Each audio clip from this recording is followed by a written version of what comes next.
Hi friends, welcome back to channel. അപ്പോൾ എന്തൊക്കെയാണ് എല്ലാവരും വിശേഷം? എല്ലാവരും സുഖമായിട്ടിരിക്കുന്നുണ്ടാവും അല്ലേ? അപ്പോൾ നമ്മളോട് സുഖമായിട്ടിരിക്കുന്നു. അപ്പോൾ ഇന്നത്തെ വീഡിയോ എന്താണെന്ന് വെച്ചാൽ, നമ്മളിന്ന് രാവിലെ തന്നെ റേഷൻ കടയ്ക്ക് പോകുന്നുണ്ട്. അപ്പോൾ അതിന് മുന്നായിട്ട് വീഡിയോ ആരെങ്കിലും ആദ്യമായിട്ട് കാണുന്നവരുണ്ടെങ്കിൽ ഒന്ന് സബ്സ്ക്രൈബ് ചെയ്യുക. നിങ്ങൾക്ക് കണ്ട് ഇഷ്ടമാണെങ്കിൽ എല്ലാവരും ഒന്ന് ലൈക്ക് ചെയ്യാം കേട്ടോ.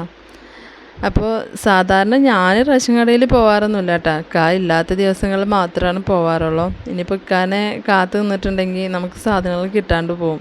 ഇതിപ്പോൾ ലാസ്റ്റ് ടൈം ആയതുകൊണ്ടാണ്. അപ്പോൾ ഞാൻ മോനായിട്ടാണ് കേട്ടോ പോണത്. അവൻ്റെ വിരൽ വെക്കാലോ എന്ന് വിചാരിച്ചിട്ട്. എൻ്റെ പേരൊന്നും കാർഡിലില്ല, അതുകൊണ്ട് നമുക്ക് കിട്ടില്ലല്ലോ. എന്നിട്ട് അവൻ്റെ വിരൽ വെച്ചിട്ട് ശരിയായില്ല. ഞാൻ എന്നിട്ട് പിന്നെ ഉമ്മാനായിട്ട് വരേണ്ടതെന്ന്. അപ്പോൾ അങ്ങനെയാണല്ലോ, ഇപ്പോൾ കുറേ കാര്യങ്ങളാണല്ലോ. അതുകൊണ്ട് ഇങ്ങനെ അന്നത്തെ ദിവസം 2 പ്രാവശ്യം അങ്ങോട്ടും ഇങ്ങോട്ടും നടന്ന് എന്നിട്ട് പോയി വന്നിട്ടാണ് കേട്ടോ, റേഷൻ കടയിൽ നിന്നൊക്കെ വന്നിട്ടാണ് ചായക്കൊക്കെ കടിയൊക്കെ ഉണ്ടാക്കിയത്. അപ്പോൾ ദോശയാണ് കേട്ടോ ഉണ്ടാക്കുന്നത്. അപ്പോൾ ഞാൻ കല്ലിലാണ് ദോശ ഉണ്ടാക്കുന്നത്. ഇപ്പോൾ ഈ കല്ലിൽ ദോശ ഉണ്ടാക്കി കിട്ടാൻ തുടങ്ങിയിട്ടുണ്ട്. മറ്റേത് ഫ്രൈ പാനിൽ ഇന്നും ഉണ്ടാക്കുമ്പോൾ ഒരു സുഖമില്ലാത്ത പോലെ, ഈ ദോശ കഴിക്കുന്ന ഒരു ടേസ്റ്റ് കിട്ടൂലല്ലോ പാനിൽ ഉണ്ടാക്കുമ്പോൾ. അപ്പോൾ ഇപ്പോൾ 2-3 പ്രാവശ്യമായിട്ട് ഈ കല്ലിലാണ് കേട്ടോ ഉണ്ടാക്കുന്നത്. എന്നാലും ഒരു പിടുത്തമുണ്ട്. പിന്നെ 2-3 ദോശയൊക്കെ ഉണ്ടാക്കി കഴിഞ്ഞാൽ അതങ്ങനെ ശരിയാവാറാണ് കേട്ടോ. ഇപ്പോൾ ഫസ്റ്റ് എടുക്കുമ്പോൾ തന്നെ ഒരു പിടുത്തമാണ് അതിന്. നമ്മൾ 2-3 എണ്ണമൊക്കെ ഉണ്ടാക്കി കഴിഞ്ഞാൽ തന്നെ അത് പിന്നെ ഈസി ആയിട്ട് ഇങ്ങോട്ട് കിട്ടും. നമ്മൾ ഈ കല്ലിലൊക്കെ ദോശ ഉണ്ടാക്കുമ്പോൾ അത് ശരിക്കും കിട്ടിയിട്ടില്ലെങ്കിൽ, ഞാൻ എൻ്റെ കാര്യമാണ് കേട്ടോ പറയണത്, ഭ്രാന്ത് പിടിക്കുള്ളൂ. അത് ശരിക്കും അങ്ങോട്ട് കിട്ടണം. അപ്പോൾ ഒരു എന്താ പറയുക, ഇതിപ്പോൾ ഇങ്ങനെ ഞാൻ എടുക്കുമ്പോൾ തന്നെ സൈഡൊക്കെ ഇങ്ങനെ പൊട്ടുന്നുണ്ട്. ഞാനാണെങ്കിൽ പൊട്ടാതെ മെല്ലെ മെല്ലെയാണ് എടുക്കുന്നത്. അങ്ങനെ ഇതിപ്പോൾ ഞാൻ 2-3 പ്രാവശ്യമായിട്ട് ഇപ്പോൾ കല്ലിലാണ് ഉണ്ടാക്കാറ്. അതുകൊണ്ടാണ് ഇപ്പോൾ നല്ല ഇതിലിങ്ങനെ കിട്ടി തുടങ്ങുന്നത്. അങ്ങനെ ദോശയൊക്കെ ഉണ്ടാക്കലൊക്കെ കഴിഞ്ഞ് ചായ കൂടി കഴിഞ്ഞിട്ടാണ് പിന്നെ മുറ്റടിക്കാനായിട്ട് ഇറങ്ങിയത്. അപ്പോൾ ഇന്ന് മക്കൾക്ക് സ്കൂളൊന്നും ഇല്ലല്ലോ. സ്കൂളില്ലാത്ത ദിവസം ഞാൻ രാവിലെ അടിക്കാറുണ്ട്. സ്കൂളുള്ളപ്പോൾ പിന്നെ അവർ സ്കൂളൊക്കെ പോയി കഴിഞ്ഞതിന് ശേഷം മുറ്റടിക്കാൻ ഇറങ്ങുക. അപ്പോൾ ഇപ്പോഴാണെങ്കിൽ നല്ല വെയിലുമാണല്ലോ. അപ്പോൾ മുറ്റൊക്കെ അടിക്കലൊക്കെ കഴിഞ്ഞ് തുടക്കലൊക്കെ കഴിഞ്ഞിട്ടാണ് പിന്നെ ഭയങ്കര ദാഹട്ടാ. ഇപ്പോൾ മഴക്കാലമാണെങ്കിലും കൂടി ഭയങ്കര ചൂടാണ്. മഴ കുറവാണല്ലോ ഇപ്പോൾ. അപ്പോൾ ഇടയിലൊക്കെ ഒന്ന് വെള്ളം കലക്കിയിട്ടൊക്കെ കുടിക്കൂട്ടാ. അപ്പോൾ ഞാനങ്ങനെ കുടിക്കാറൊന്നുമില്ല, ഉമ്മാക്ക് ഇടയ്ക്ക് അങ്ങനെ കുടിക്കണം. അപ്പോൾ ഇന്നിപ്പോൾ തൊണ്ട വറ്റി വരലാന്ന് പറയില്ലേ, അതുപോലായി. അപ്പോൾ ഞാനൊന്ന് നാരങ്ങ എടുത്തിട്ടൊന്ന് കലക്കി കുടിച്ചിട്ടാ.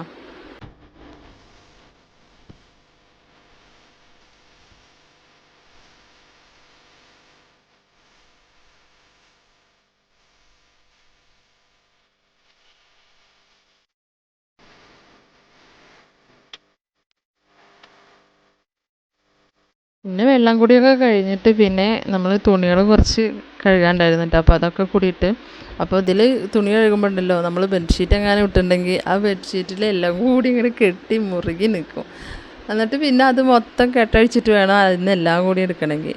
എപ്പോഴും വിചാരിക്കും ബെഡ്ഷീറ്റ് മാത്രം ഇട്ടാലോ എന്ന്. അപ്പോൾ അതിനുള്ളത് അങ്ങോട്ട് ഉണ്ടാവില്ല. അങ്ങനെയാണ്.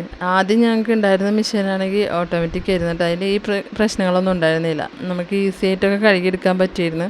അത് ഉപയോഗിക്കുമ്പോൾ തോന്നിയിരുന്നു ഇതാ നല്ലത് എന്ന്. കാരണം നമുക്ക് വേണമെങ്കിൽ ഉണക്കിയാൽ മതി, അങ്ങനെയുള്ളൊരു സിസ്റ്റമാണല്ലോ. മറ്റൊരു നമുക്ക് സെറ്റിങ്ങൊക്കെ ഉണ്ട് അതിൽ. പക്ഷെ അതിനെക്കുറിച്ച് നമ്മൾ കൂടുതൽ നോക്കാത്ത കാരണം അറിയില്ലായിരുന്നു അന്ന്. അതുകൊണ്ടാണ് അങ്ങനെ ആ ബുദ്ധിമുട്ട് തോന്നിയിരുന്നത്. ഇതിപ്പോൾ വലിച്ച് നമ്മൾ മുറുക്കി ഇപ്പുറത്തേക്ക് ഇടണം, അങ്ങനെയാണ് കേട്ടോ ഇതിൽ. എന്നാലും കുഴപ്പമൊന്നുമില്ല, ഇങ്ങനെ കെട്ടാക്കി എടുക്കുന്നു മാത്രം. അതിലാണെങ്കിൽ കുറച്ചുകൂടി ഈസി ആയിരുന്നു. പിന്നെ അതിൽ ഫുള്ള് സെറ്റ് ചെയ്തിട്ടായിരുന്നില്ല, അതുകൊണ്ട് നമുക്ക് സെറ്റ് ചെയ്യേണ്ട ഒരു കാര്യം ഉണ്ടായിരുന്നില്ല. അത് പിന്നെ കേടായി. നമ്മൾ കുറേ ഉപയോഗിച്ചെടുക്കണം കേട്ടോ. അത് കേടായിട്ടും പിന്നെ നേരാക്കി പിന്നെയും ഉപയോഗിച്ച്, എന്നിട്ട് പിന്നെയും കേടായതാണ്. എന്നിട്ടാണ് നമ്മളിത് വാങ്ങിച്ചത്. അപ്പോൾ ഇന്ന് നമ്മൾ ചെറുതായിട്ടൊരു സദ്യ പോലെ വെക്കുന്നുണ്ട്. അപ്പോൾ അവിയലിനുള്ളതൊക്കെയാണ് കേട്ടോ ഞാനത് കട്ട് ചെയ്ത് വെച്ചെടുക്കുന്നത്. ഇന്നിപ്പോൾ നല്ല നേരം വൈകിയെടുക്കണ ഒരു 12 മണിയൊക്കെ ആകുമ്പോഴാണ് കേട്ടോ സദ്യക്ക് വേണ്ടിയിട്ട് നോക്കിയത്. അപ്പോൾ ഇതിനിടയിൽ ചെറിയൊരു അൺബോക്സിങ് ഉണ്ട് കേട്ടോ. അപ്പോൾ ഇതെന്താ സംഭവം എന്ന് അറിഞ്ഞിരുന്നില്ല. നമ്മൾ കുറേ സാധനങ്ങൾ ഓർഡർ ചെയ്തുകൊണ്ട് ഇത് എന്താണെന്ന് അറിയണ്ടായിരുന്നില്ല കേട്ടോ. പൊട്ടിച്ച് നോക്കിയപ്പോൾ വാച്ചാണ് കേട്ടോ. ഞാനൊരു വാച്ച് ഓർഡർ ചെയ്തായിരുന്നു. എനിക്ക് അതിൻ്റെ കളറ് കണ്ടപ്പോൾ ഭയങ്കരമായിട്ട് ഇഷ്ടമായിട്ടാണ്. അപ്പോൾ അങ്ങനെ ഓർഡർ ചെയ്തതാണ്. ഞാനാണെങ്കിൽ എന്ത് സാധനം എടുക്കുകയാണെങ്കിലും ആദ്യം അതിൻ്റെ ഫീഡ്ബാക്ക് ഒന്ന് നോക്കൂട്ടോ, എന്നിട്ടാണ് ഞാൻ ഓർഡർ ചെയ്യുക. അവർ വാങ്ങിച്ചിട്ട് അവരുടെ അഭിപ്രായമാണല്ലോ അറിയിക്കുന്നത്. അപ്പോൾ അത് നല്ലതായിരിക്കും എന്ന് വിചാരിച്ചിട്ടാണ് ഞാൻ അങ്ങനെ നോക്കിയിട്ടാണ് എടുക്കുക. അപ്പോൾ നല്ലൊരു കളറാണ്, എനിക്ക് നന്നായിട്ട് ഇഷ്ടമായി അത്. അപ്പോൾ ഒത്തിരി വലുപ്പം ഉണ്ടായിരുന്നു കേട്ടോ. അപ്പോൾ അതിൻ്റെ കണ്ണിയൊക്കെ ഒന്ന് വെട്ടിച്ച് ഞാനിപ്പോൾ അത് യൂസ് ചെയ്യൽ തുടങ്ങിയിരിക്കുന്നു.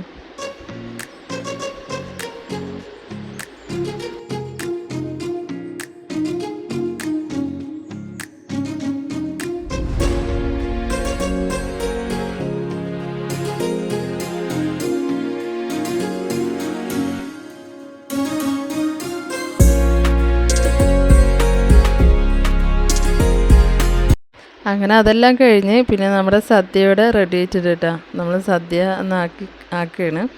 നമ്മൾ ഓണമൊക്കെ കഴിഞ്ഞിട്ടാണ് കേട്ടോ ഈ സദ്യ ഉണ്ടാക്കിയത്. സദ്യ എന്ന് വെച്ചാൽ ചെറുതായിട്ട്, കാരണം ഒരു കിച്ചടി, പച്ചടി, അവിയൽ, കാളൻ അങ്ങനെ ചെറുതായിട്ട് ഉണ്ടാക്കിയിട്ടുള്ളൂ. നമ്മൾ വീട്ടിലുള്ള സാധനങ്ങളൊക്കെ വെച്ചിട്ടൊന്നും ഉണ്ടാക്കിയതാണ് കേട്ടോ. കുട്ടികൾക്ക് ഭയങ്കര ആഗ്രഹം ഇലയിൽ കഴിക്കണം എന്നൊക്കെ പറഞ്ഞിട്ട്, അപ്പോൾ അതുകൊണ്ട് ഉണ്ടാക്കിയതാണ്. അപ്പോൾ അവർക്കും ഭയങ്കര സന്തോഷമായി. അപ്പോൾ പായസമൊക്കെ വെച്ചിട്ടുണ്ടായിരുന്നു. അപ്പോൾ കട ചെറിയ പെങ്ങൾ വന്നിട്ടുണ്ടായിരുന്നു കേട്ടോ. അപ്പോൾ അവൾ പായസമൊക്കെ വെച്ച് അപ്പോൾ എല്ലാം ചടപടങ്ങനായി. നമ്മളൊരു 12 മണിക്കൊക്കെയാണ് കേട്ടോ സദ്യ ഉണ്ടാക്കിയാലോ എന്ന് തന്നെയുള്ള തീരുമാനിച്ചത്. അപ്പോൾ പിന്നെ വേഗം എളുപ്പമുള്ളത് നോക്കിയിട്ട് പച്ചടി, കിച്ചടി അങ്ങനത്തെ സംഭവങ്ങളൊക്കെ വേഗം നമുക്ക് ഉണ്ടാക്കി തീരുമല്ലോ. അപ്പോൾ പിന്നെ അതൊക്കെ വേഗം ഉണ്ടാക്കി. പിന്നെ രസം വെച്ചിട്ടുണ്ടായിരുന്നു, സാമ്പാറും. അപ്പോൾ അത്രയും സാധനങ്ങളൊക്കെ വെച്ചിട്ട് നമ്മൾ സദ്യ അങ്ങോട്ട് ആക്കിയെടുത്ത്. അങ്ങനെ നമ്മളെല്ലാവരും കഴിച്ച്. കുട്ടികളൊക്കെ ഇലയിലാവുമ്പോൾ ഒരു ഇത്തിരി അധികം എന്നും കഴിക്കണേലും ഒരു പിടി കൂടുതൽ കഴിക്കൂട്ടോ സദ്യ.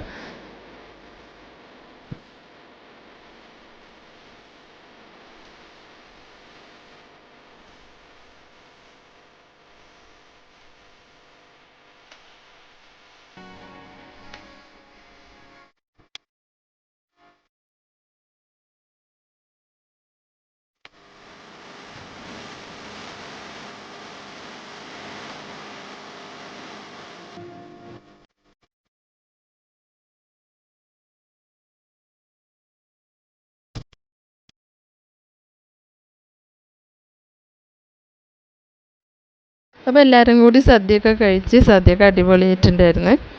അപ്പോൾ നമ്മുടെ വീഡിയോ ഒക്കെ ഇത്ര ഉള്ള വീഡിയോ നിങ്ങൾക്ക് ഇഷ്ടമായിട്ടുണ്ടെങ്കിൽ എല്ലാവരും ഒന്ന് സപ്പോർട്ട് ചെയ്യുക. ഇനി നിങ്ങൾ സബ്സ്ക്രൈബ് ചെയ്യാതെ ആരെങ്കിലും കാണുന്നവരുണ്ടെങ്കിൽ ഒന്ന് സബ്സ്ക്രൈബ് ചെയ്യാം കേട്ടോ.